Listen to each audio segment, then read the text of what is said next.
What's going down, everybody? It's your boy, that guy Mile High, tuning back in for another reaction. This time we got one of them What Top videos. I think I said the channel right. Shout out to the channel What Top. It's WATOP. So we're just gonna call it What Top. The video is called "This Is How Extinction Happens in the World of Birds." It's gonna be interesting. Okay, so strap your boots on, do what you got to do. You know what I'm saying, and just get ready because it's gonna be a very informative video today. Okay, before we jump into that video, we gotta give a big shout out to all the members real quick. We got Taylor, Shauna, Trey 420, Driver Thoughts, Kara, Neek Bones, Dwayne Jones, Dwayne Jones, Neek Bones, Dwayne Allen, Nick Fisher, Dave Jones, Holla Boy, Happy Chick, Wild Turkey, Jamal, Netcoast, Lynn Wheeler, Epic Service, Misty Summers, Ryan Park, Sam Glover, Keith, Manly, Funny Farm, Holla Girl, Diesel, Creatively Insane, Nicole, Aaron, Mama Dukes, Robin Lynn, Amy Jane Doe, Liz, Nugget My Hood Life, and Gary Willis. Gang, gang, gang, gang. You dig what I'm saying? If you want to get personal shout out in all the videos and all the lives like these amazing individuals here, think about hitting that join button down below. You got 3 different options to choose from. If not, please just subscribe, hit the bell notification. It's free 99, baby. So no excuses. I'll wait. Cool. Thank you for you know what I'm saying? Thank you for doing that for me. Thank you for doing that for me. You know what I'm saying? I know it don't take nothing but a second, so we ain't gonna wait too long, okay? So full screen. Let's make sure that everything is up. All right, turn this down just slap that bit. Let's go.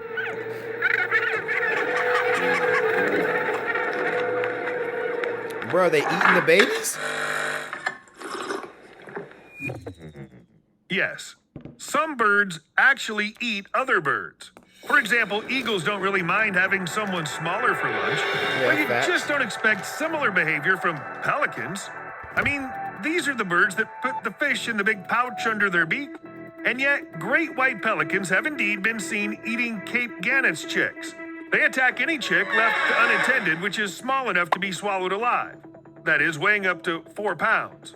Don't rush to blame them for being cruel. This is actually a reaction to a change in food supplies. Here's what happens. Due to the overfishing of sardines and anchovies off the coast of South Africa, the gannet population has dwindled. It's becoming increasingly difficult for them to get food, and so the parents leave the chicks unattended. Great white pelicans also suffer from hunger. They once cooperated to hunt freshwater fish, but soon learned to eat chicken offal that farmers throw away.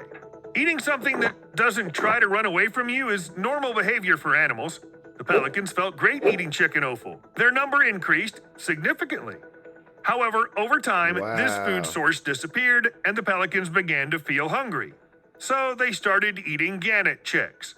Probably taste roughly the same. That's so crazy to think that the interference, so basically the whole reason why these pelicans became super aggressive, I was gonna say carnivores, but they were already eating fish and shit, but the reason they switched from just like fish was overfishing. So humans, okay, we stepped in and caused some shit, and then to top that off, humans are the ones that were like, oh, you know, we see a need, you guys are hungry, we'll feed you. And then all of a sudden the humans stop feeding them, and now it's like, what do y'all expect us to do?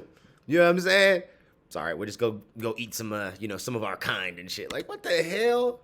Great white pelicans are just as happy to eat the chicks of the Cape cormorant, kelp gull, greater crested tern, and even African penguins, as long as they fit in the beak.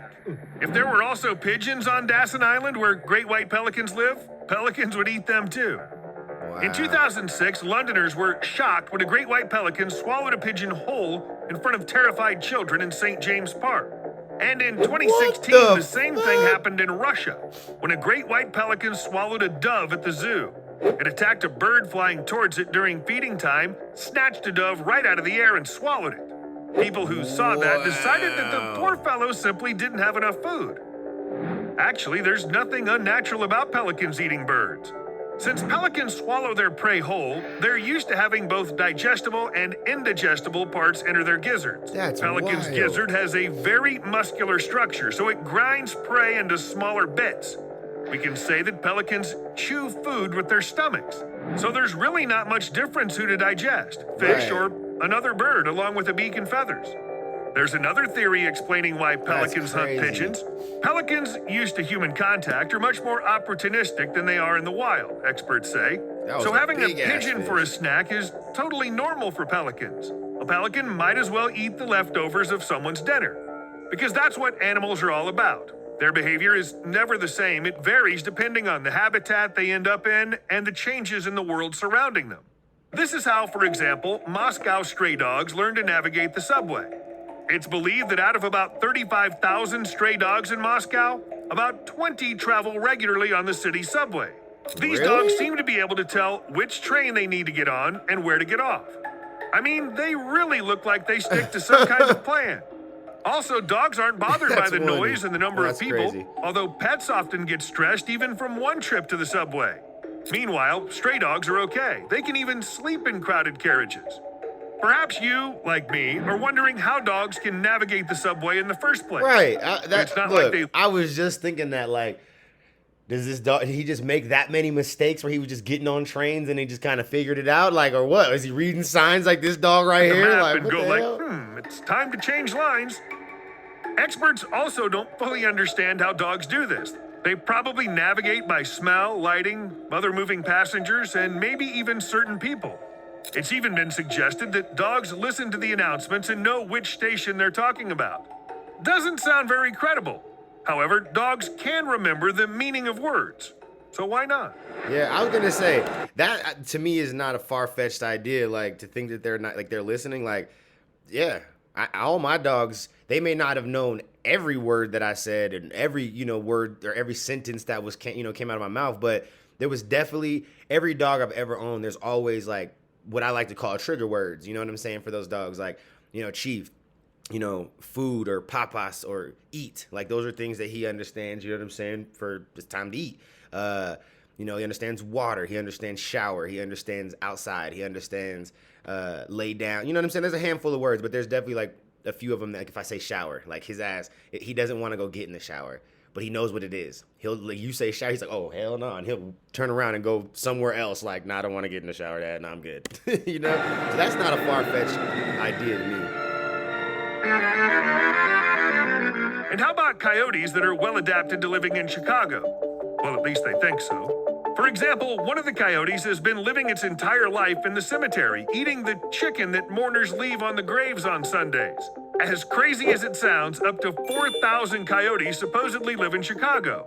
That is, they don't just come there from the forest to grab a bite and then run away. These animals actually live in the city, try to stay away from people, and don't seem to pose a danger. City officials are, of course, aware of the situation. In recent years, they've passed regulations to ensure safe interactions between humans and coyotes. They believe that coyotes have a right to stay in the city and help fight pests. Even when people capture Chicago coyotes. My thing is, any animal that's wild, like, has a right to be wherever the fuck it wants to be, in my opinion. Like, we imposed on its habitat, and you know what I'm saying? Its fucking areas. So, if we can't coexist, then, one of us gotta go. You dig what I'm saying? But, yeah, I'm just curious to see, like, what they're talking about as far as, like, what these laws are. Like, is there, like, you see a coyote and you need to go ahead and, feed it? Or you see a coyote, you turn around and run? You see a coyote, like, you know what I'm saying? Like, what is the coyote rules of interaction in Chicago? They do so for the sake of the animals. And I'm not kidding or being sarcastic now. Around Christmas 2020, 2 sick coyote pups were caught in the city cemetery. The babies were malnourished and looked really bad. So they were taken in for treatment and then released back to the cemetery. After all, this is a home for coyotes. Animals have changed their natural behavior to adapt to life in close contact with humans. Yeah, so Chicago coyotes, unlike, for example, wild coyotes, are nocturnal and go outside when most people stay home. Fewer encounters with people means fewer problems. They also learn to travel and cross busy highways. Coyotes even look both ways when they cross the road. For some reason, not even all people have figured this out. By the way, there's a legend that says it was the city itself which brought coyotes to the cemetery to eradicate the raccoon problem. I don't know how much truth there is to this story, but raccoons don't live at the cemetery, while coyotes do. I'm just saying, I don't know how, you know what I'm saying, it goes down in the jungles of the coyotes and the raccoons. You know what I'm saying? I know I said raccoon. It's raccoon, I know. But I'm just saying, raccoons is evil, little demented little fucking, thumb appendage having little bastards. You know what I'm saying? And I just don't know that a coyote could just take on a raccoon. You know what I'm saying? I feel like the raccoon can handle its own. You know what I'm saying? Motherfucker, power driver in this bitch. You know what I'm saying? I feel like the raccoon might be able to take it. You know what I'm saying? Just depending on the size of the raccoon. That's the fact, right? Because just like humans, there's a certain point you know, in your life where you ain't dangerous. You know what I'm saying? You might be able to get your hands on some things that could make you dangerous, but for the most part, you ain't dangerous. See, baby raccoons and shit, little raccoons, they ain't dangerous like that. You know what I'm saying? Like, you know what I mean? The coyote probably gonna win. But I'm talking one of them big daddy, you know what I'm saying? One of them big, I'm gonna stand on my hind legs and look at you like a gorilla type motherfucking raccoons. Them motherfuckers, I don't know that a raccoon or that a coyote is gonna take him. I'm just saying, I don't know. Coyotes have become righteous residents of Chicago, and manatees in Florida invented hot tubs. Well, sort of. More than 70 years ago, they made an amazing discovery. The warm water flowing out of the power plants serves as an excellent winter refuge.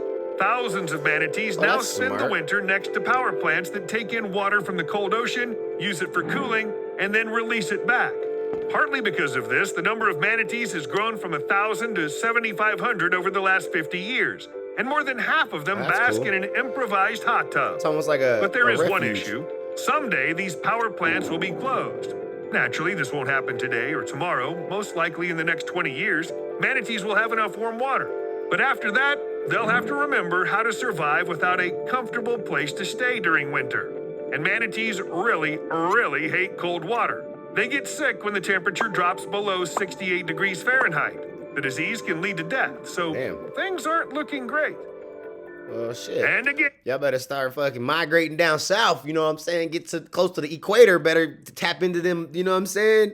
That survival instinct that y'all got, shit. Humans are to blame for that.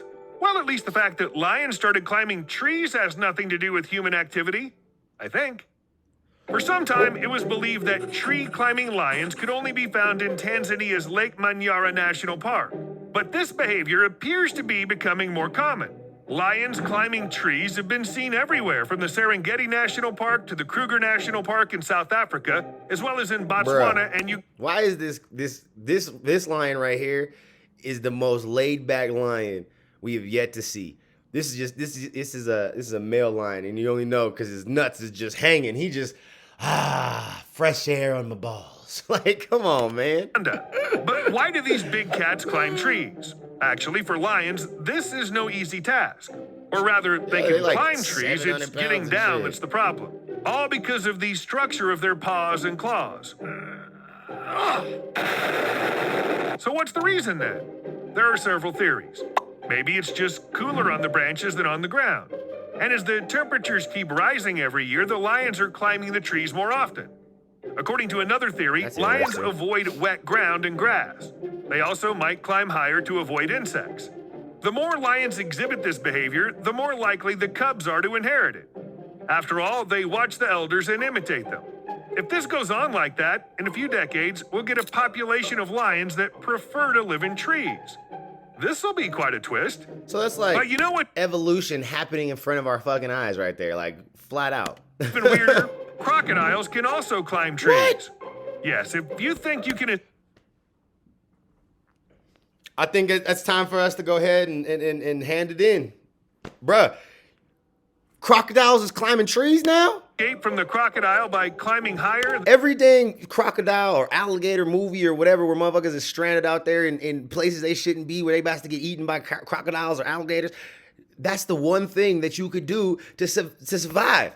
Get to high ground. Climb a tree, motherfucker. Climb a tree. But now you telling me that the trees ain't safe no more?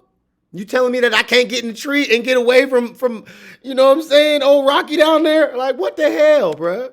That's not okay. Some of these dangerous reptiles have been spotted at heights of over 30 feet. This is surprising because in terms of their anatomy, crocodiles are not adapted for this type of exercise at all. How? Unlike sloths or monkeys, they have nothing to grip branches with to climb higher. And yet, crocodiles and alligators can do it. Perhaps this also has something to do with the regulation of body temperature. In addition, when you're higher, it's much easier to watch what's going on around. When you're a log with sharp teeth that crawls somewhere below, having a vantage point can be really useful. Unfortunately, not many tree-climbing crocs have been recorded so far. They're easily scared and usually fall off the branch as soon as they spot an observer. They're probably shy. Do crocodiles climb trees because of humans? Hard to say. It's much more difficult to assess the influence of mankind here than compared to littering. Everything's pretty clear when it comes to global pollution. though animals adapt to this too. On the beaches of the Okinawa Islands, located south of Japan in the East China Sea, you can find hermit crabs, which have begun to use beach trash as their shells. In one of the previous videos, I said that it's vital for hermit crabs to have a shell of the right size, because otherwise they'll simply die. They often fight for the shells. Using trash is a good way to solve the housing issue. Everything with a more or less suitable shape is good enough, from toothpaste caps to plastic cups. That's wild, hermit crabs bro. are not too picky when it comes to style. Octopuses act the same way, using trash like plastic and glass bottles as camouflage, or even as a place to lay their eggs. For decades, explorers and divers have watched curious octopuses explore the junk they come across on the bottom.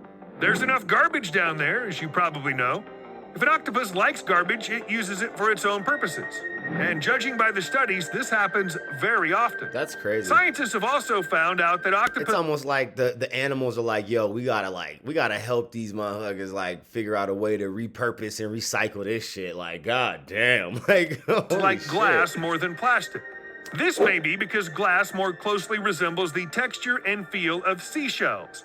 As for the plastic, well, it's plastic. What do you expect from it? And how do you like this fact? The goats began to fight the sheep because the glaciers are melting. Really? When I first saw this in the script, I thought, what? Right. To get to the bottom of things, let's go to the Rocky Mountains. Scientists have explored areas across a 1,500-mile span and discovered there's a real confrontation between bighorn sheep and mountain goats. Just think about it. The struggle takes place at a height of up to 14,000 feet. That's so wild. But what do glaciers have to do with that? Because they don't got enough room. Well, they're now. melting. And that's not news. Melting uncovers deposits of salt and potassium, which are valued by both species. Both sheep and goats lick minerals to get important nutrients. Usually, the species don't fight each other, but only until they collide near a salt deposit. That's when the battle begins. Well, in 98% of cases, mountain goats prevail.